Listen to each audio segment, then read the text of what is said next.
السلام علیکم ورحمۃ اللہ وبرکاتہ.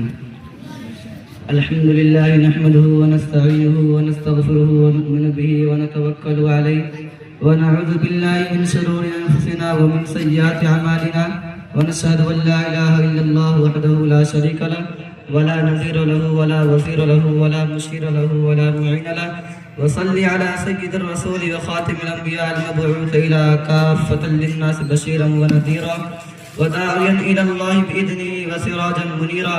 أما بعد فأعوذ بالله من الشيطان الرجيم. بسم الله الرحمن الرحيم. وذروا ظاهر الإثم وباطنه. وقال النبي صلی اللہ علیہ وسلم اتق المحارم تکن اعبد الناس. میرے محترم بزرگ اور دوستو، قرآن کریم میں اللہ رب العزت ارشاد فرماتے ہیں وَذَرُوا ظَاهِرَ الْإِثْمِ وَبَاطِنَهُ.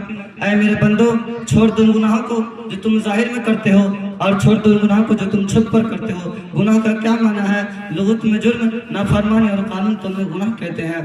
شریعت کی زبان میں اللہ رب العزت کے مبارک حکم توڑنے اور رسول اللہ صلی اللہ علیہ وسلم کی مبارک سنت چھوڑنے گناہ کہتے ہیں.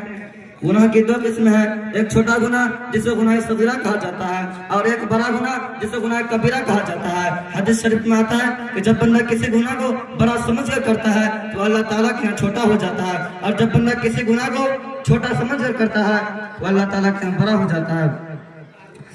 ایک مرتبہ حضرت لقمان رضی اللہ عنہ نے اپنے بیٹے کو نصیحت کرتے ہوئے فرمایا کہ اے میرے بیٹے، جب تمہارا ارادہ کسی گناہ کو کرنے کا ہو تو کسی گناہ کو کرنے کے واسطے ایسے مقام کو تلاش کر کے جہاں اللہ اور اس کے فرشتے نہ دیکھتے ہو. اگر ایسے کوئی مقام نہ ملے تو گناہ سے بچ. جس طرح تم اپنے بیگانہ سے شرم کرتے ہو اسی طرح تم خدا سے بھی شرم کرو. خدا سے تو ادنا سے ادنا جانور بھی خوف کھاتے ہیں، تو انسان ہے، انسان کو تو اور بھی زیادہ خوف کھانا چاہیے.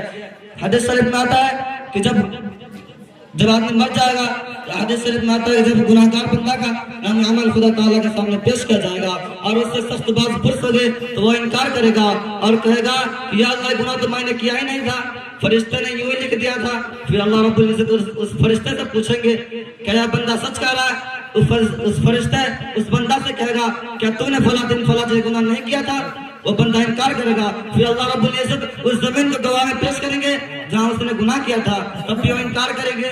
اس دن اور رات کو بھی پیش کریں گے جس میں وہ گناہ کیا تھا، تب بھی وہ انکار کریں گے. پھر اللہ رب العزت اس کے منہ پر مہر لگا دیں گے اور اس کے جسم کی آزاد کہیں گے اپنی گواہی دو. اس کے خلاف اس کو گواہی دیں گے.